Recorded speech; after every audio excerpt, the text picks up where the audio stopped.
Egypt has many sacred lands.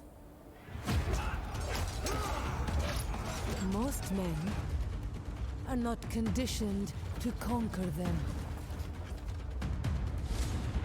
They may believe they are, but they lack the skill, the foresight, the respect.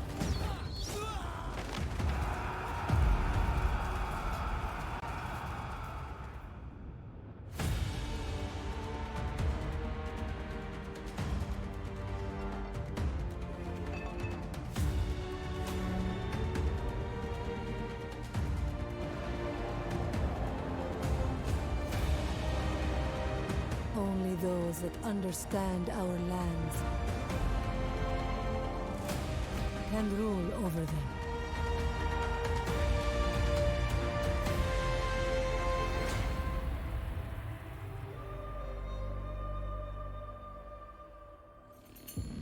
Good morning, everyone. The sun is shining, the pharaoh's dead, and we are getting out of... The pharaoh's dead. How dramatic. Well, we all know what happens when you have an empty throne. Civil war. And the question on everyone's lips is who will be pharaoh next? No checking the history books, we're in control of history now. We're showing you an early alpha build of the game, so please forgive any upside down pyramids or other visual oddities. Our journey started in Upper Egypt, which is actually south of Lower Egypt. Figured that one out. We took advantage of our close relationship with Seti and set up some early barter agreements. 500 food for 110 wood put us in a healthy position to grow our army. And grow we did, taking out and settling the provinces of Yebu through Hetem and Mez, and Kirka Oasis. We didn't just take these lands on a random whim though. Oh no. Their production of food and stone respectively was important for us to secure our large armies. But now that the pharaoh is out of the picture, they benefit us in more ways than one. Let's head into the pharaoh's crown window to get a rundown of the situation and officially join the war. We have 15 turns until the next pharaoh is decided, which will increase as new factions join the war. The basis of that decision lies in how much legitimacy the contender has. As you can see, we currently have 43 legitimacy. One of our largest sources of that comes from how much sacred Egyptian land we own. When I said we didn't take this land on a random whim, here's the main reason we took it. Expanding out into the desert has gained us enough legitimacy to land us in third place for the crown. Our closest rivals include Amenmez and Meneptah's remaining faction. I'm not above spoiling the race with a little blade to the ankle, if you know what I mean. I'm gonna kill off my competitors if that wasn't clear. Once we take the lead for legitimacy, we'll claim our place as pharaoh, and using that power, take Meneptah, our rightful land to rule from, also known as Memphis. So, on turn 22, we were just attacked by one of the last remaining armies of Kirka. They thought they could take back Kirka Oasis, but Tausret was close enough by to interrupt their siege. Now, I love Kirka Oasis. It's my favourite oasis, but I'd rather not have to keep bringing Tausret back over to defend it. So before we leave, I'm going to stop by the settlement's garrison camp. By swapping in some of our units, we can have a backup army with reduced upkeep lying in wait nearby, just in case the settlement needs it. We have a couple of these camps dotted around our most vulnerable settlements, with units positioned to lend a helping hand if needed. We'll then recruit some more units to keep Tausret's army strong. We've got a nice balance going of ranged and melee to back up our chariots. Probably best to upgrade some of our food-producing buildings as well to feed the new men. As a leader who's declared themselves a pretender for the throne, we have access to a selection of crowns, each with bonuses to our faction. The Nemez crown offers us minus 10% replenishment, but plus 10 production of all resources, which we are in need of at the moment. Among Tausret's ancillaries, we can equip our new crown. Looking snazzy, Tausret. No matter how fun sliding down a sand dune is, transversing directly across the desert plains is never an easy feat. So for now, we'll stick to the roads. This road leads directly to our next target. Excellent. Let's take the army out they've garrisoned at their outpost to make sieging the main settlement an easier task. Dungle Oasis does not lie on sacred Egyptian lands. However, it's a settlement that specializes in food resources, something we're fighting to keep in supply. Literally fighting. Our soldiers will need to construct siege ladders before the attack, as well as a ram to get through the gate. While preparation is made, we'll take our second army, garrisoned over in Netkem, and begin work raiding the lands of Abju. Abju are another competitor for the crown, so naturally we're at war. Not only that, but they stand between us and Minifer.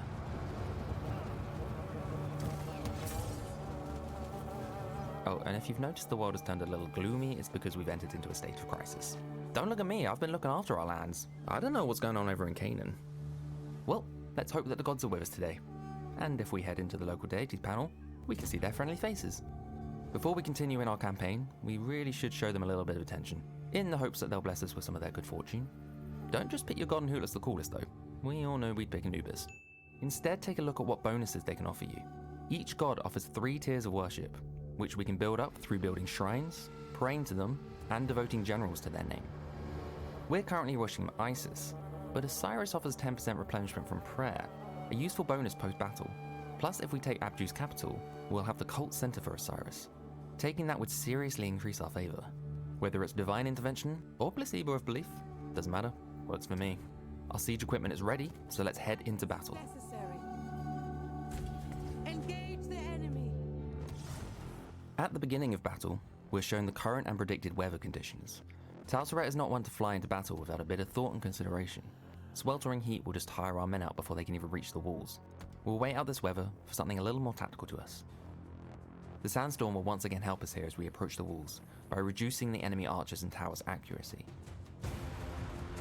We've positioned our siege ladders to the south, and our ram is on its own in the west, convincing our enemy to only hold a small defense at the gate.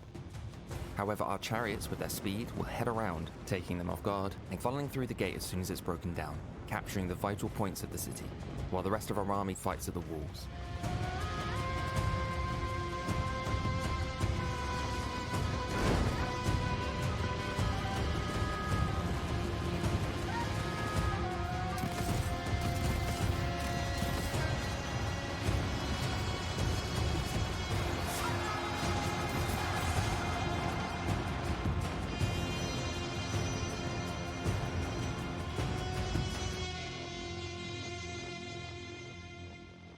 Back in the campaign, we've specced into decrees focusing on resources so far.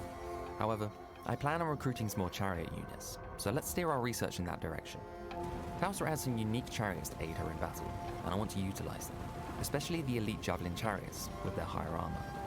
We've begun the building chain for the units we want, so we'll continue to focus our resources on upgrading that. In Tausret's skill tree, we can see that 6 of each competencies will grant us Lavish in Parades, a useful title for a chariot-heavy army. For now, we've picked Overseer of Militia, and next we'll get Master Charioteer. And we could perhaps utilize Gaze of Neith along the way. We'll send Tausret down to the Buhen province, another source of both sacred Egyptian land and precious food production, plus our closest crown rival, Amenmez.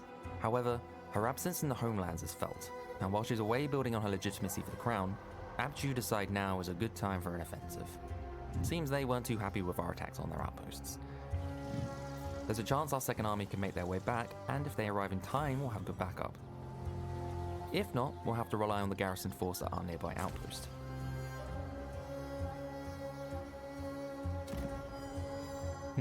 Our second army were not able to reach Nekon in time, so our garrison must prove themselves.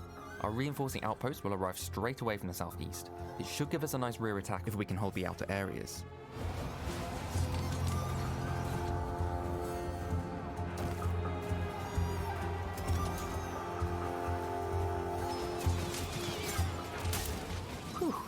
Tausret's army settles the raid's Her Hetem. It'll be the first of 4 settlements we plan to take in Buhen. As she heads down to face Amenmez, we've sent our second army back up north to finally take care of Abju. Then we'll take him across the river to take out our crown competitor, Wasset. It'll be an aggressive few turns before the end of the Civil War.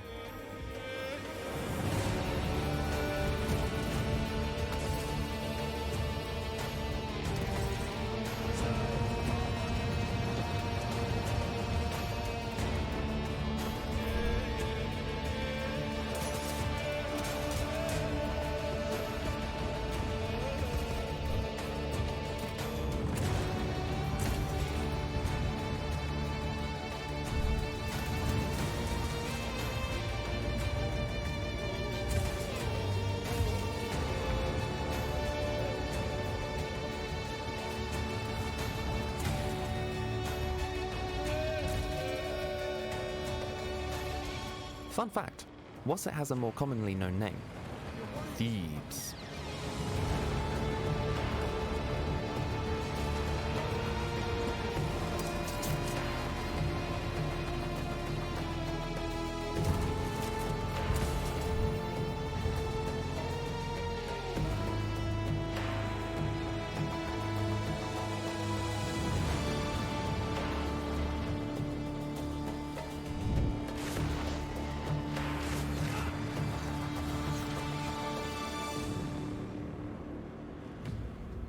At long last, we have proven our worth to sit as pharaoh over Egypt.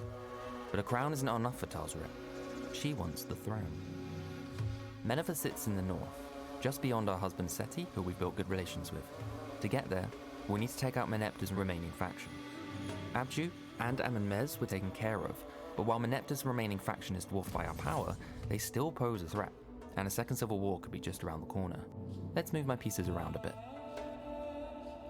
Utilizing our biggest natural asset, the River Nile, we can transverse across Egypt in a much more efficient manner. Tausret can head up north to connect with our second general in our approach on Meneptah. We should also set up some new trade deals to keep our resources flowing. We can find out what resources are in more demand and set up our barter agreements accordingly. And finally this turn, we'll want to revisit the gods. We've been doing an awful lot of praying, as well as constructing shrines at our outposts. Opening the local deities panel, we can see we've reached tier 2, which enables us to devote our general to Osiris. Looking at Ra's bonuses, it would have been nice to get a charge bonus for our chariots. No, I can't be tempted. I'll stick to Osiris. Besides, through the preparation against reprisal decree, we can unlock another slot for worship. Get 2 gods on the go. Perhaps for now we'll devote our second general and save Tausret for Ra a little later down the line. En route, we'll stop by our chariot workshops to pick up some new wheels.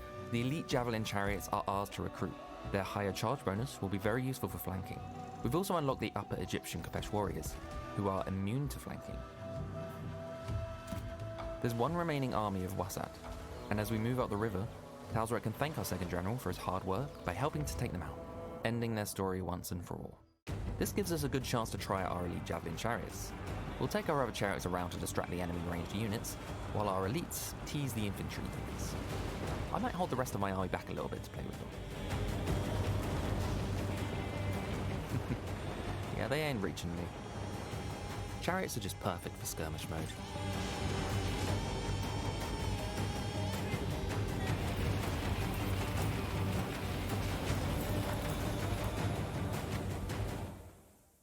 The sun sets over Egypt, and I've noticed that Seti is edging closer and closer to the idea of confederation. As my husband, I thought he would have suggested that a little bit sooner, but I guess he was busy. Let's give him a little ultimatum and see where his loyalties lie. Yeah, I thought as much. Before taking Meneptah, we need to deal with Pepta and Anubu Hejai. We'll send our warlord Seti out first to encircle the garrison outposts, cutting them off from the main settlements, while the brain of the operation, Tausret, swoops in to take control. Our second general will continue to defend our homelands.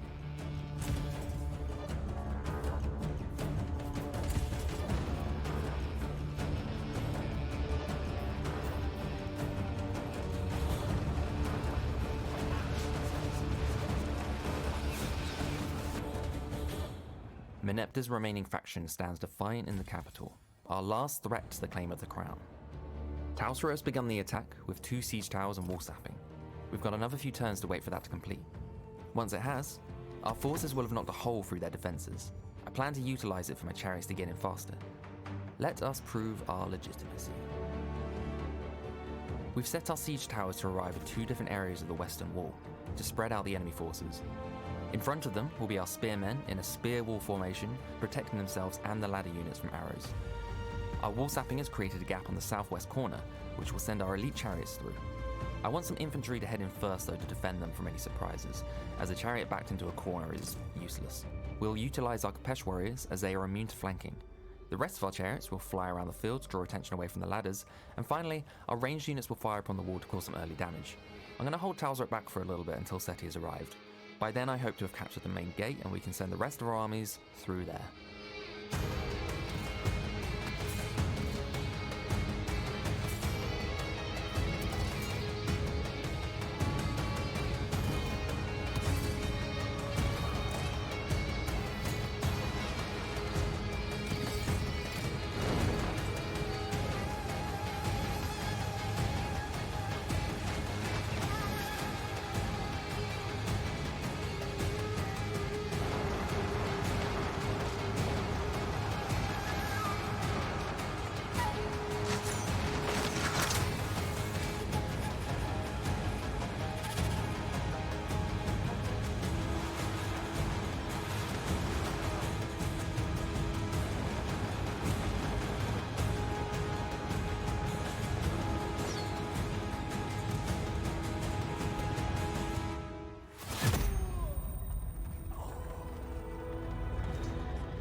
Although this city burns, it will rise again under the eye of a new pharaoh, a rightful pharaoh.